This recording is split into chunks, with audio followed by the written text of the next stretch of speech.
Hey guys, and welcome to today's video. We are here to start chatting about Sephora. As of today, right now when I'm filming, I have no information about the Sephora holiday fall savings event, Sephora VIB sale, whatever sale they want to call it this year. I have no information about the actual fall sale that Sephora puts on. If information comes up between now when I'm filming and when I post it, I will post a picture right here. But sometime end of October, beginning of November, Sephora has a sale. They offer you a percentage off based on your insider status. I am Rouge, so I typically get 20% off, and I love Sephora. I love Sephora. It's one of my favorite retailers to shop for makeup. So I thought that we would just dive in. I thought that I would go through their website and take a look at their best sellers. And I would let you know products that I have tried that are on their best sellers list, what I think about them, and also if there are any wish list items that I am eyeing that are on the best sellers list. Now this list does update. I don't know how frequently, but it does update. And I think it's just based off of Sephora purchases perhaps, and maybe ratings. I don't know. I don't work there. I don't know the nitty gritty, the details, but we are going to take a stroll down the bestsellers list today, and I'm going to share my thoughts with you. But first, if you're new, hello and welcome. My name is Kelly, and I love all things makeup and beauty. I love talking, I love makeup, I love talking about makeup. So if you like to chat about makeup too, I would love to have you subscribe and be part of the K Bella fam. Why don't we go ahead and jump into the video.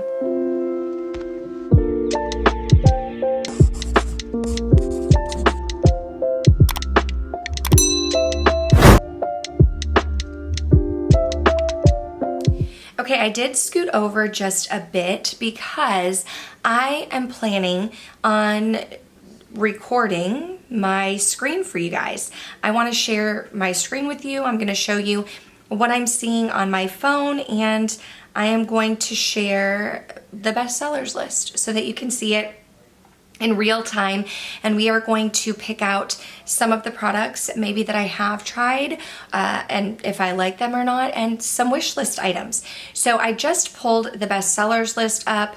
Of course, I see their holiday lip set. I have not looked at that in detail yet, but I typically love the Sephora favorite sets. We have a new holiday ambient lighting edit palette from Hourglass, but one of the first items that I see here is from Anastasia Beverly Hills, and it's the Brow Wiz, the Ultra Slim Precision Brow Pencil. Is this new? Is this new? Is this the Brow Wiz that we have come to know and love? I have never heard it called the Ultra Slim Precision Brow Pencil, but I have used the Brow Wiz for years. I get the shade Caramel. It works well if you have a hair color that is similar to mine. I really like it because it is great for detail work. It's great for precision, for underlining the brow, for drawing in hair-like strokes. Now, if you have very thin, non-existent eyebrows like myself, it can be a lot to kind of draw and create a full brow. But if you are someone who has big, beautiful, bushy brows to begin with, then this may be great for you to just go ahead and add in some details there. I am also seeing the Armani Beauty Luminous Silk Perfect Glow Flawless Oil-Free Foundation. That's a mouthful. That's a mouthful. Okay, Giorgio Armani Luminous Silk. I love this one. I am seeing here that it is the Best of Beauty Allure winner for 2019. I love this Luminous Silk Foundation. What shade am I? I believe I'm shade 4. So let me see if I can get to that on the screen and you can see what it looks like, light golden. But I love this. I do have dry skin, so if you have more normal to dry, I feel like you will enjoy the luminosity and the hydration. It gives me more of a medium coverage. I would not say full and I would not say light, but definitely more of a medium coverage foundation. And it just creates a nice, healthy looking glow on my skin. So that's why I'm a fan of this one. I have repurchased it. I've used it. It's a great go-to. I know that it's pricey, but it's wonderful. Tatcha is a brand that is very expensive, but I do love them oh so much. The Dewy Skin Cream Plumping and Hydrating Moisturizer. This is the purple one. I believe it is made for dry skin, if I'm not mistaken, but I have to say I don't love this. Yeah, it says it's great for dryness. It's not that I dislike it, but we are talking about a $72 moisturizer, and And I just find that in those winter months, it's not hydrating enough. It does give my skin like a dewy luminescence, a more hydrating look. So maybe if you have more normal skin and you're just looking for like dewy and hydration, like a dewy hydrated type of look, this may be great for you. But for me, it's just not hydrating enough for my daily moisturizer, but I don't think it's bad. I have tried the Patrick Ta cream and powder blush duos. I have the shade She's Blushing, and I have to say it is very, very pigmented. The powder is very pigmented. I know Patrick Ta has mentioned that you're supposed to do the powder first, and then go on top with the cream product. I'm not into cream blushes. I do think that using the powder first and then the cream gives you more of an illuminated or hydrated look, which is nice, but it's just like an extra step for me that I find a little bit unnecessary or not enjoyable. So I typically only go in with the powder, but I like it. I like the powder. I like the color. I think that it's a beautiful blush shade. Moving right along, I have not tried some of these things. The House Labs have not tried. Makeup by Mario have not tried. Paula's Choice Summer Fridays. I have not tried this product from Rare Beauty or the Dyson. The NARS Radiant Creamy Concealer. This used to be like an OG favorite back in the day, back in the days of Nicole Guerrero, Desi Perkins, Jaclyn Hill. Like everybody was talking about this concealer, so I purchased it. And I tried it, and I got the shade Custard that everybody was talking about. And I did not like this for under my eyes. It is a very thick concealer in my opinion. It gives you that full coverage, but it's thick and it's settled into the fine lines that I have underneath my eyes. So this is not one that I reach for or that I enjoy, but it would be great for like spot concealing. Now, do I want to spend $32 to spot conceal? No, but it would be great as a spot concealer. Another product that I tried a while ago is the Tower 28 SOS Daily Rescue Facial Spray. I tried the mini a couple years ago and people rave about it, right? People say that it's amazing. It does great things for them. For me, it felt like water. It felt like I was spraying water on my face. Now although I do have a little blemish right here, I don't typically struggle with acne. I do have dry skin. I look for more hydration. And I mean, it was hydrating enough, but like it didn't have a scent. I didn't feel like it provided any kind of like glowiness or luminescence. It just felt like water. So that is one that I would pass on. I do have the Rare Beauty Warm Wishes Effortless Bronzer Stick. I have the shade Happy Soul. Happy Soul is the one that I have for a cream bronzer. I do enjoy it. I like that I can just draw it on my face, blend it out. It is pigmented. I'm saying that I like it for a cream bronzer because I'm not into creams. I already mentioned that. I don't typically reach for cream products because it feels redundant. Like I have to go in with a cream, then I have to blend it out, then I put a powder on top, and it's just very repetitive. So for me, it's an extra step that I don't typically reach for, but when I do want some sort of cream bronzer, this is a great one. I have reached for it. I do enjoy it, and I think that it doesn't blend away like some of the others that I've tried. So if you're into creams, I think that might be great. I have tried the Youth to the People Superfood Gentle Antioxidant Cleanser before, and I was not a fan. My best friend Smags tried it. She really enjoyed it. She recommended it to me. I tried it, and I think I ended up giving it to her or returning it, one of the two, just because I didn't feel like it was removing any of my makeup and I didn't feel like it was really cleansing my skin. So it didn't feel like it was doing anything for me. It didn't hydrate my skin. It didn't feel like it was doing much. So I got rid of that. I do, however, love the Glow Recipe Watermelon Glow Niacinamide Dewdrops. I have used this for years at this point. I've repurchased it. I'm low on my second one. This can be used as skincare or as a primer. I use it as a primer, but it's a niacinamide serum, which is supposed to help with like dark spots and brightening, and it just gives my skin a very healthy glow. So that's why I love to use it as a primer underneath my makeup, because it gives my dry skin this like nice, healthy, hydrated look, which I really appreciate. What else do we have here? that I've tried. The Pharmacy Green Clean Makeup Removing Cleansing Balm. I love this. I have repurchased it time and time again. This is great if you, I feel like if you have oily skin, you might like it also, but if you have dry skin, it's great because it is a balmy texture, but when you put it in your hands and rub your hands together, it becomes more emollient and becomes more of an oil. You can rub it onto the face, onto your eyes. It does not irritate my sensitive eyes. And it really helps to melt that makeup away. And then I'll go in with a makeup eraser and remove all of it. And I have repurchased that time and time again. I love it. What else? I have tried the Kosas Revealer Concealer and I don't love it. I don't think it's bad. It is hydrating underneath the eyes. It does say that it's brightening and has caffeine and hyaluronic acid.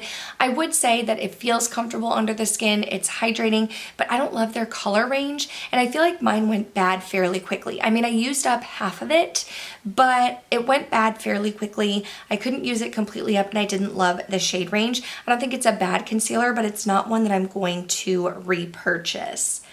On my wish list is the new light, well, is it new right now? I don't know. The Light Silky Touch Highlighter from Rare Beauty, but I want the shade Mesmerize, the rose bronze shade. I have heard such good things about this highlighter. I've wanted to try it for a while. When it was brand new, I think I had it like on my wish list and I was gonna wait during the Sephora VIB sale, and then it was of course out of stock before the sale ever hit, so I didn't pick it up then, but it is still one that I'm hearing people talk about years later. So not years, maybe a year later, so I want to try it.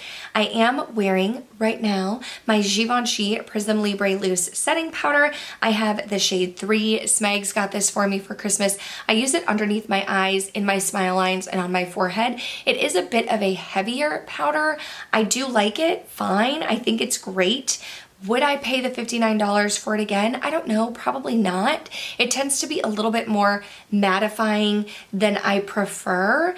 It's a great powder underneath the eyes. It doesn't settle or cake and it does give me like a soft focus finish, but it is a little bit heavier than like the Hourglass powder that I really enjoy. Laura Mercier, the translucent powder, that used to be a favorite for many, many years. Used it a ton, but again, this one is heavier than the Hourglass one, so I haven't used that one in a couple years.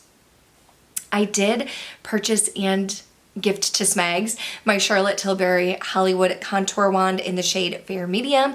I picked this up after years of having it on my loves list because so many people raved about it and I wanted to try it out, and I picked it up and it was fine, but again, it's a cream bronzer and I'm not into cream bronzers. So I had to dab it on and then blend it out, and it was a lot for me. And I wasn't reaching for it, I wasn't using it, so I gifted that to Smegs. Many years ago, I used the Lala Retro Whipped Cream Moisturizer from Drunk Elephant.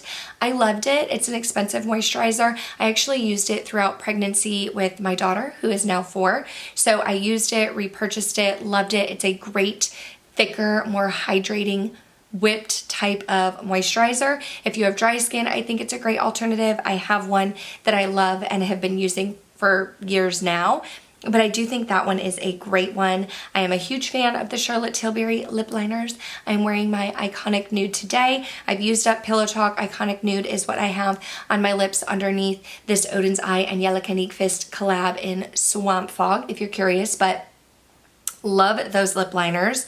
I also do really enjoy my NARS Light Reflecting Skincare Foundation. I am in the shade DeVille, which I think is light 4.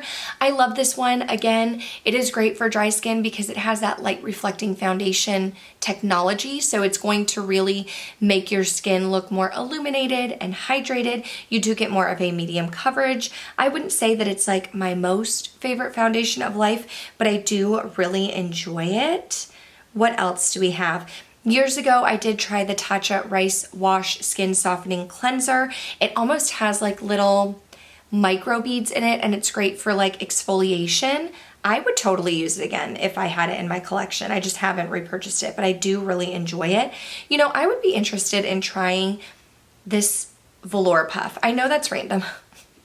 I know that's random, but I keep hearing people, well, I just hearted it. Maybe I should unheart it. I can probably get them off Amazon cheaper. It's $5. But I keep hearing people talk about these puffs and I have not tried them. So I am definitely curious about that.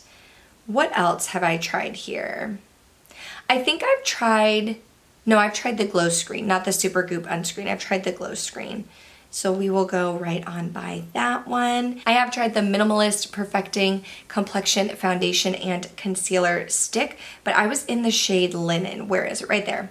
Light with neutral undertones. I liked it. I thought it was a great match for me. I used it as foundation all over the skin. I don't really have any complaints, but I wasn't using it a ton, so I got rid of that one. Love, love, love the Laneige Lip Sleeping Mask. I currently have one. I'm like halfway through it, just the original. I put it on my lips before bed. Super hydrating. What else? This is the one that I was talking about that I've tried. The Super Goop Glow Screen. This one is SPF 40, but it has like a glowy type of feel to it. This one is the bronze shade. I didn't have bronze. I don't think I had a shade at all. Maybe I did. I don't know. Anyway, I decluttered it when I got pregnant because it had a chemical sunscreen in it, and I used mineral sunscreens during pregnancy. The last one that is popping up here is from Dior. It is the Rosy Glow Blush in that pink shade, 001 Pink, which I own. I purchased it after hearing about it for so long, and you know, it is a unique blush in my collection. I think it's great. It's a beautiful, bright pop of pink. I will continue to keep it. I love the packaging. I love the Dior embossing on it, but do you really need it for $40? No. You don't need it for $40, and honestly, I mean, I'm not going to repurchase any other shades. I feel like you can get these knockoff pink shades in something that is a little bit more affordable, but I do think that it is good quality nonetheless. But that is going to do it for this video. We got to the end of the bestsellers list. I just thought it would be fun. I have some ideas for some Sephora themed content coming up. I love Sephora. I love to shop there. I have a whole playlist, but I thought that it would be fun knowing that the sale is approaching to kind of just talk all things Sephora. So if you're into that, subscribe, stay tuned. We will have more coming up. If there are any videos that you want to see from me, if you are dying to hear any of my opinion on things, let me know in the comments down below. Otherwise, that's going to do it for this one. Thank you so much for watching, and I'll see you in the next one. Bye.